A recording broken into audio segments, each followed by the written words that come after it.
பறையொளி என் மனப்பதியினில் விரித்தே அரசது இயற்றெனும் அருட்பெருஞ்சோதி அரசது இயற்றெனும் அருட்பெருஞ்சோதி.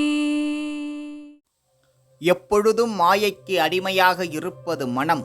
தனது சக்தியாகிய விளக்கத்தை அந்த மனதிற்கு அளித்து அந்த ஆற்றலுக்கு மனதையே இடமாக்கி அங்கேயே விளங்குமாறு செய்து இனி மனதை அடக்கி ஆட்சி செய்வாயாக என்று எனக்கு அருளியவர் எல்லாம் வல்ல அருட்பெரும் ஜோதி ஆண்டவர். மனம் என்னும் ஒரு குரங்கு அனைவரையும் ஆட்டி வைத்து ஆட்சி செய்கிறது. எல்லாம் வல்ல திருவருள் வள்ளலாருக்கு துணை செய்தது. பறை என்பது சக்தி அல்லது ஆற்றல் அல்லது விளக்கம்.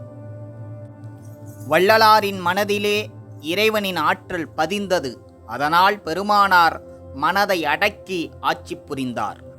வள்ளலார் மனதை அடக்கி ஆட்சி புரிந்தார் என்பதற்கான ஆதாரம், மனம் எனும் ஓர் பேய்க்குரங்கு மடப்பயலே நீதான், மற்றவர் போல் என நினைத்து மருட்டாதே கண்டாய், இனமுறை என் சொல்வழியே இருத்தியனில் சுகமாயிருந்திடு நீ, என் சொல்வழி ஏற்றிலை ஆனாலோ, தினையளவும் அதிகாரம் செல்ல ஒட்டேன், உலகம் சிரிக்க உனை அடக்கிடுவேன் திருவருளால் கனத்தே, நனவில் என அறியாயோ யார் என இங்கிருந்தாய், ஞான சபத் தலைவனுக்கு நல்ல பிள்ளை நானே.